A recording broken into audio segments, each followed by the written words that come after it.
Today we are learning about National Deaf History Month. National Deaf History Month has been proposed to run March 13th through April 15th or April 1st through April 30th. Maybe you're wondering, which timeline should I follow to celebrate National Deaf History Month?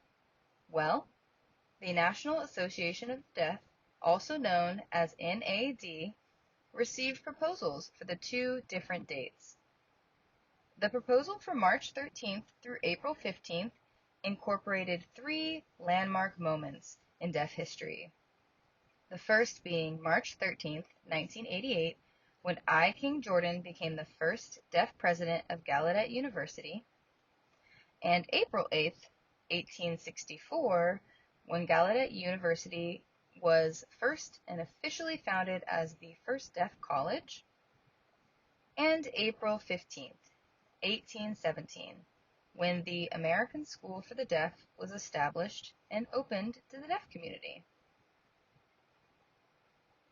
Now, the second proposal for April 1st through 30th incorporated the entire month of April and has been considered to celebrate the American deaf history from all facets and all parts of the deaf community, not only focusing on just educational aspects. NAD reviewed both proposals and heavily discussed and debated over this decision. DCHS was the name of the group housed under NAD who reviewed these proposals.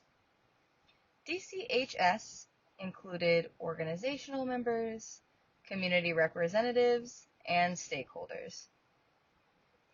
Ultimately, the decision was made to celebrate National Deaf History Month from April 1st through April 30th. So happy National Deaf History Month! NAD wanted to take this time and this month to focus on dismantling racism and incorporating Black, Indigenous, and Deaf people of color and their experiences. National Deaf History Month must celebrate and recognize all people across the United States, including our deaf BIPOC voices. Another important piece of deaf history is Martha's Vineyard. Martha's Vineyard has a fascinating history in relation to the deaf community.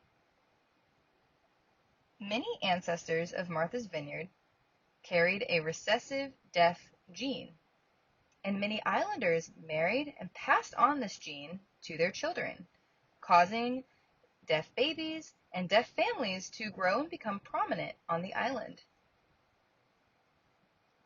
This gene was continued to be passed on and created a deaf legacy. Residents of Martha's Vineyard, regardless of whether they were hearing or deaf, used sign language to communicate. Many people moved from the mainland to Martha's Vineyard due to the abundance of land, hills, and farming viability. With this growth, we saw a growth in the birth of deaf children and a continuation of expansion of the deaf community.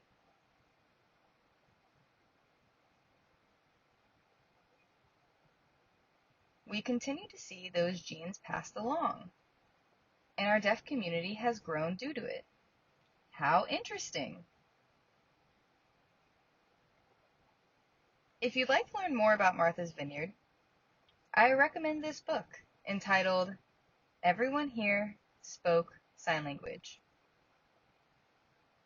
The author is Nora Ellen Grock. Today, we learned about National Deaf History Month, and I'm here to tell you that Interpretech strongly supports the deaf, hard of hearing, ASL, SEE, PSE, and deafblind communities. we are working to bridge the communication by providing top quality ASL interpreters for equal access to all communities. Happy National Deaf History Month!